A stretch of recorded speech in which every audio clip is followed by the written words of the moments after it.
En el nombre del Padre, del Hijo, del Espíritu Santo. Amén.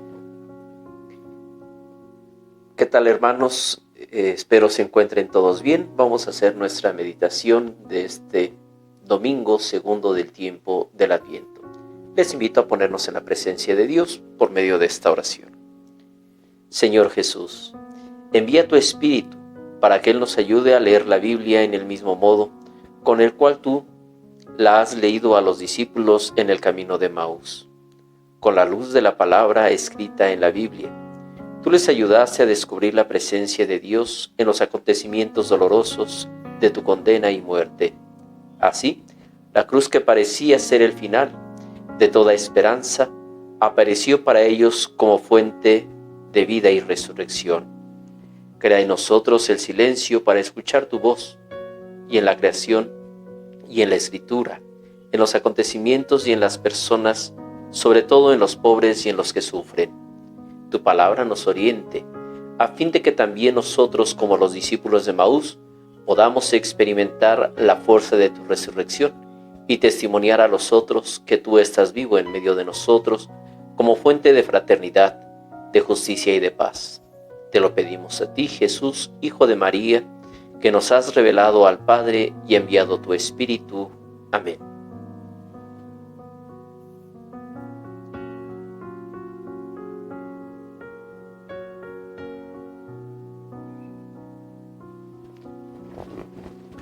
Del Evangelio según San Marcos.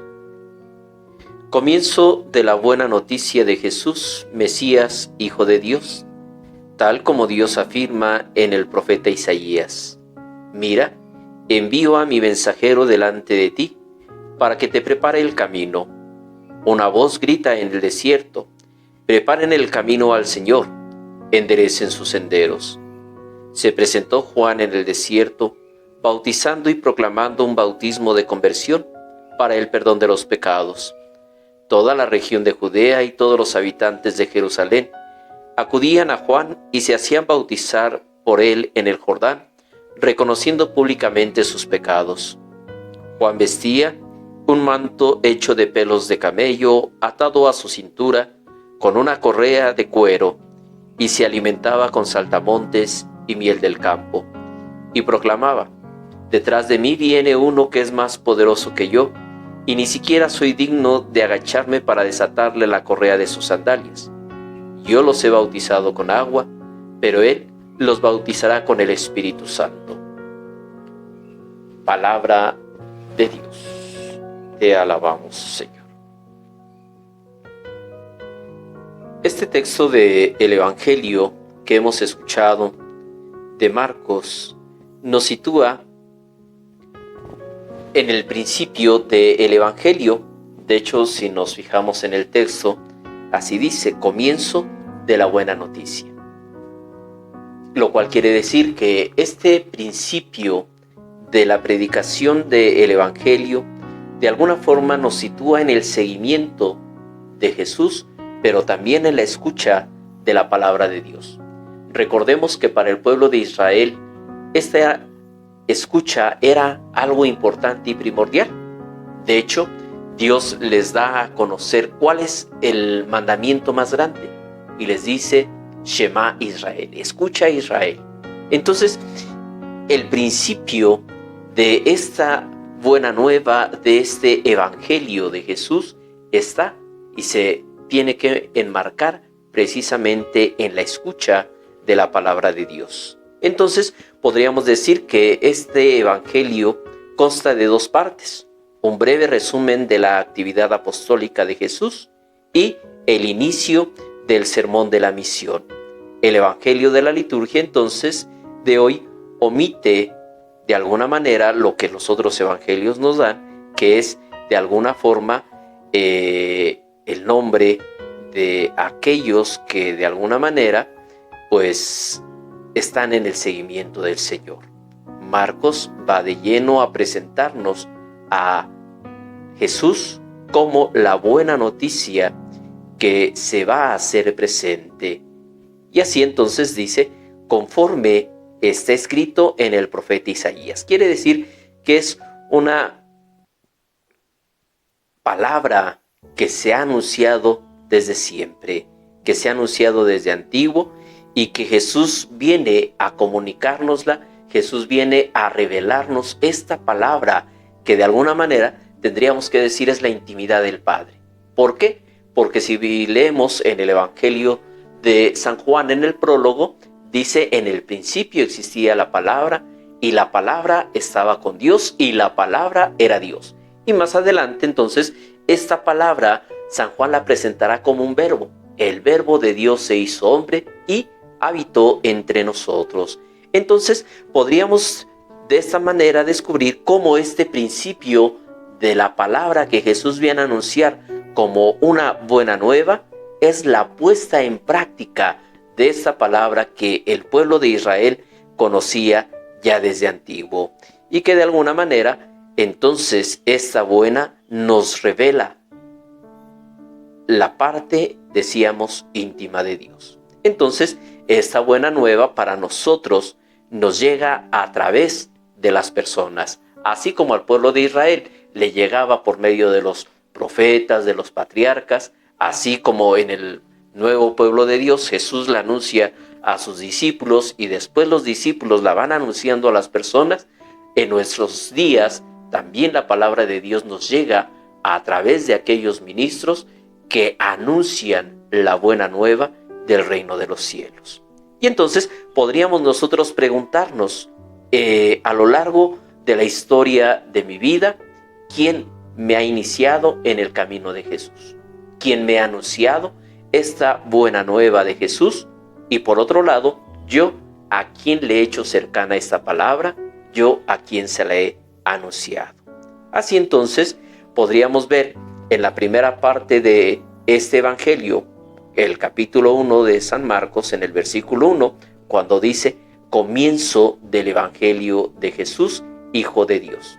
En la primera frase de su evangelio, Marcos dice: comienzo del evangelio de Jesucristo, Hijo de Dios. Al final del mismo evangelio, el momento de la muerte de Jesús, el soldado romano exclama: verdaderamente este hombre era Hijo de Dios. Al principio y al final entonces, este es el título atribuido al Hijo de Dios. Entre el principio y el final, a lo largo de las páginas del evangelio, la finalidad de Marcos será entonces descubrirnos quién es Jesús, el Hijo de Dios, cómo se va haciendo presente. Y entonces también descubriremos cómo el mismo Jesús irá atribuyéndose este título, el Hijo de Dios, que se va haciendo presente en la vida del hombre. Ya hacia los versículos 2 y 3, la semilla de la buena noticia está escondida en la esperanza de la gente. Para indicar el comienzo de la buena noticia, Marcos cita a los profetas Malaquías e Isaías. En los dos textos de estos dos grandes profetas aparece la esperanza que habita en los corazones de la gente en los tiempos de Jesús. La gente esperaba que el mensajero anunciado por Malaquías viniese a preparar el camino del Señor. Podríamos pensar en la referencia de Juan Bautista, según cuanto había sido proclamado por el profeta Isaías, que dice: voz de aquel que grita, preparen el camino al Señor, enderecen sus senderos. Para Marcos entonces, la semilla de la buena noticia es la esperanza suscitada en la gente por las grandes promesas de que Jesús había hecho en el pasado por medio de estos profetas. Así, la esperanza de la gente es el gancho que se aferra a la buena noticia de Dios para saber cómo iniciar el anuncio de la buena noticia. Es importante entonces descubrir la esperanza que la gente tiene en su corazón. La esperanza, decimos, es lo último que muere, ¿cierto? Así entonces, el movimiento popular suscitado por Juan Bautista hace crecer la esperanza de la gente. Vendrá entonces algo nuevo. Marcos hace como también hacemos hoy nosotros, pues revivir la esperanza del pueblo de Dios. Se sirve entonces de la misma palabra de Dios para iluminar los hechos de la vida. Juan Bautista había provocado un gran movimiento popular.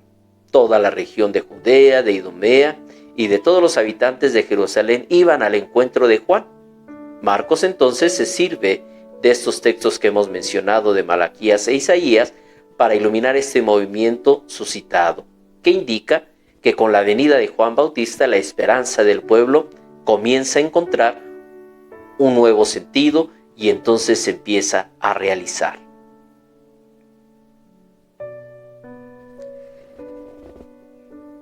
El profeta Elías decía que venía a preparar el camino del Mesías, convirtiendo el corazón de los padres hacia los hijos y el corazón de los hijos hacia los padres.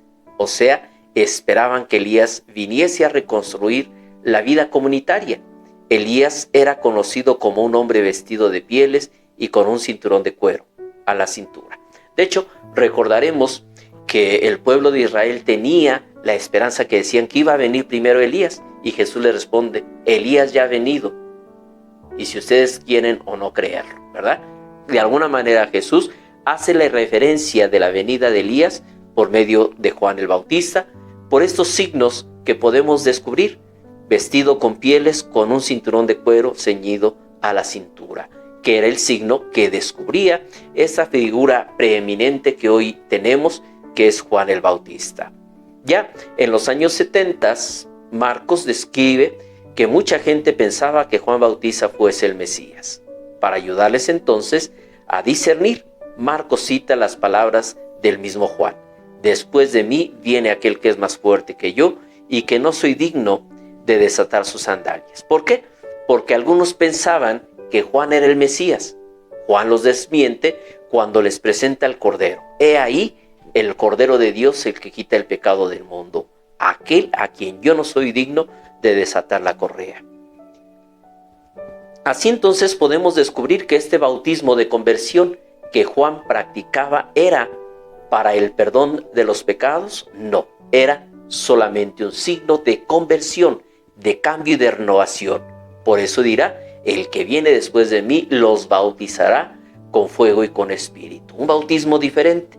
Muchos a veces pensamos, es que Jesús se hizo bautizar por Juan para darnos ejemplo de que nos teníamos que bautizar.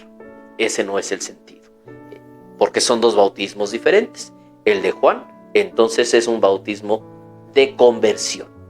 El bautismo de Jesús es el bautismo del Espíritu, que cambia, que transforma y modifica toda la vida del hombre. Por eso, el precursor Juan simplemente muestra el camino. ¿Cómo se hace? A través de la conversión.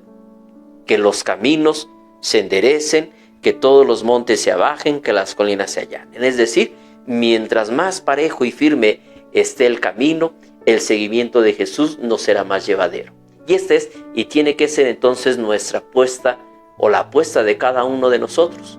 Que el cambio de nuestra vida sea ir limando todo aquello que o nos oculta la presencia de Dios, o aquello que nos pone a mucha distancia. ¿Por qué? Porque el seguimiento de Jesús tiene que ser un camino recto.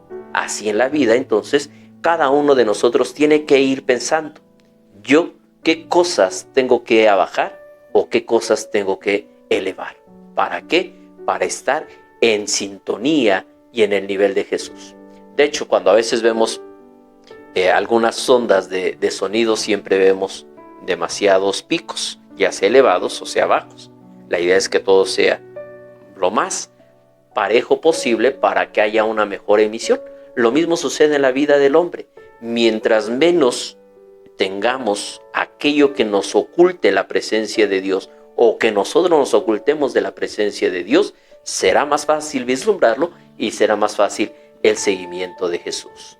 Pues yo les invito, mis hermanos, para que entonces nosotros aprendamos a escuchar la voz de este precursor que nos dice: hay que preparar el camino del Señor.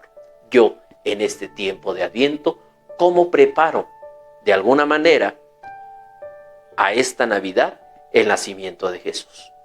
Pero no nos quedemos en esta Navidad, vayamos más allá.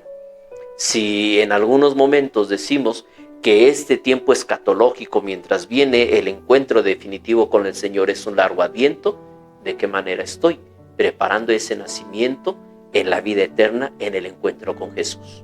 ¿Qué es lo que en mi vida tengo que renovar?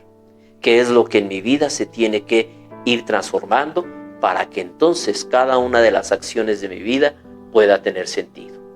Y entonces sí, la labor, el trabajo está en cada uno de nosotros. Lo decía yo un poquito en la homilía del domingo pasado, debo esperar a que el otro se ponga en marcha. Soy yo quien debo de emprender ese camino y ese seguimiento de Jesús. No puedo esperar que el otro cambie para yo cambiar, sino yo tengo que cambiar para motivar el cambio, la transformación del otro.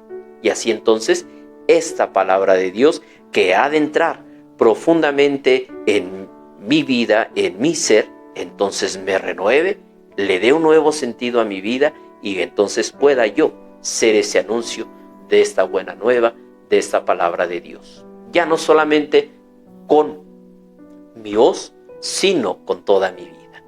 Pues pidamos al Señor su gracia, pidámosle que nos conceda ser anunciadores, ser proclamadores de esta buena nueva y que entonces pueda surgir en nosotros una nueva esperanza, la esperanza de saber que Dios camina en medio de su pueblo y que nosotros tenemos que ser colaboradores del anuncio de esta buena nueva para que así como aquel soldado romano al final del Evangelio dice, verdaderamente este era el Hijo de Dios, nosotros cada vez lo podamos decir y responder confiados, con el corazón en la mano.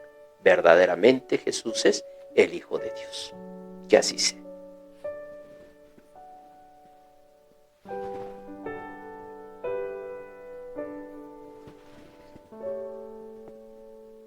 Pues demos gracias al Señor por la oportunidad de reflexionar en esta parte del Evangelio, que es la primera. Pidamos su Espíritu para que podamos ser siempre generosos en nuestra respuesta. Señor Jesús, te damos gracias por tu palabra, que nos ha hecho ver mejor la voluntad del Padre. Haz que tu Espíritu ilumine nuestras acciones y nos comunique la fuerza para seguir lo que tu palabra nos ha hecho ver. Haz que nosotros, como María, tu Madre, podamos no solo escuchar, sino también poner en práctica la palabra. Tú, que vives y reinas con el Padre, en la unidad del Espíritu Santo por los siglos de los siglos. Amén. En el nombre del Padre, del Hijo y del Espíritu Santo. Amén. Muchas gracias. Saludos a todos, bendiciones. No se les olvide sonreír.